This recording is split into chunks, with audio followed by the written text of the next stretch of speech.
Mr. Speaker, members, before I begin my speech, I really want to express my sincere gratitude for this House, Republicans and Democrats, who prayed for me. You prayed for me, and you prayed for me fervently. Some of you came by my desk and prayed for me, and I'm grateful for your prayers. I also want to thank you because some of you prayed that I would come back. Thank you for bringing me back at this late evening to be here with you tonight. Thank you, thank you, thank you. This morning, as I was preparing my breakfast at the hotel, it's a buffet that they provide, and Representative Sherman Burns, as I was looking over the food and putting things on my plate, I heard a woman's voice speaking, and she was describing the food that was on the buffet. And she would say, I heard her say, "This bacon looks good." And then she got to the melons, and she said, "The melons look good." She got to where I was at the oatmeal. She never described the oatmeal. She never described the hash browns. She described the eggs. I realized she never described the sausage. She never described the grits.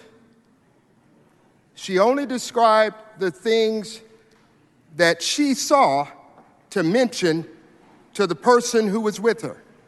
And I wondered in my mind, why is this middle-aged white woman describing the things in the buffet like a realtor does when they're showing you a house, as if you don't know this is the kitchen, this is the master bedroom? And then I realized, Representative Tote, the person she was talking to was blind. He couldn't see anything on the menu. He could only depend on her to describe what was on the menu, meaning that he could only eat what she had described. Let me express my deep gratitude for the opportunity to address this very respected group of my colleagues. You've worked hard to get here. And I know this opportunity and privilege was not afforded to my grandfather, to be able to stand here and speak to you. The chair, or the author of this bill, said that we love diversity. We want to make sure that no one gets preferential treatment. Legislators are sent here, I believe, to address problems and concerns and issues and challenges and or opportunities in our society. But I want to know, for all clarification, what is the problem that we are addressing in this bill? What is the challenge that we are addressing in this bill? Normally, as you know, we here in this body are very deliberative.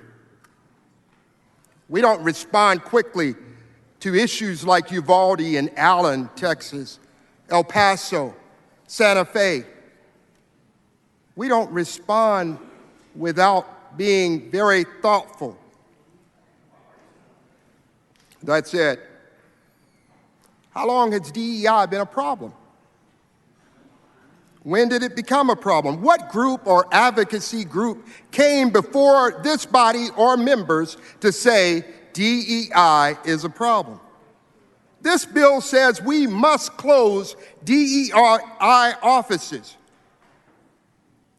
I want to remind you again, earlier it was said, we love diversity. Who is we?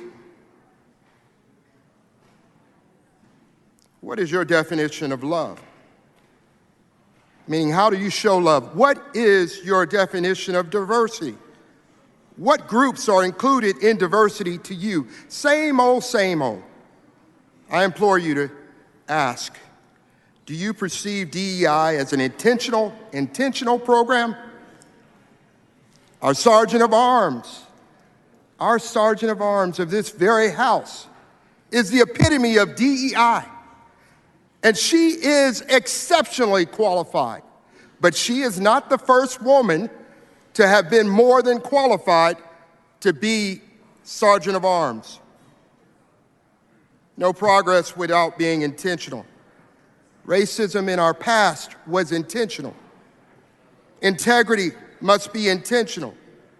Inclusive must be intentional, and diversity in a world that has a historical past of being intentionally racist must be intentional.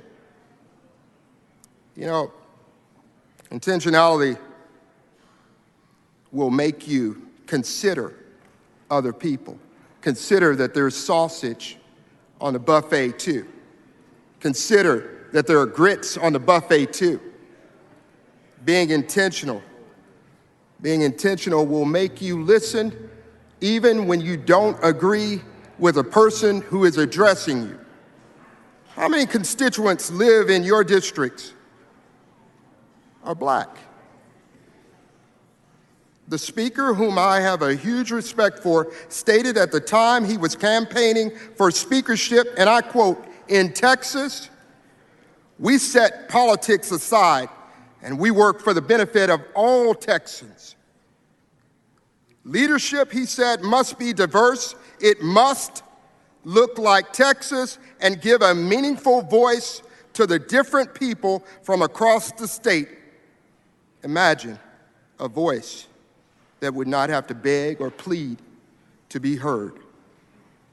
A voice like the 32% of African Americans who live in your district, the 22% of African Americans that live in your district, the 22% of African Americans that live in your district. What if they didn't have to beg and plead and ask you to just consider them? The NFL 20 years ago, this year, began the Rooney Rule, and it only said they had to consider. Before then, there was no African American as a head coach, no African Americans in the front office. That first year of the Rooney Rule, there was still no African Americans because all they had to do was just consider them. So that means, Mr. Speaker, as I come to my close, and I thank you so much, because I just believe when I came here, people would not vote party, but they would vote for the people. So I know this is huge because here we vote party, not people. I just ask you to consider the people in your district that may not look like you. God bless you and thank you so much. Thank you, Mr. Speaker.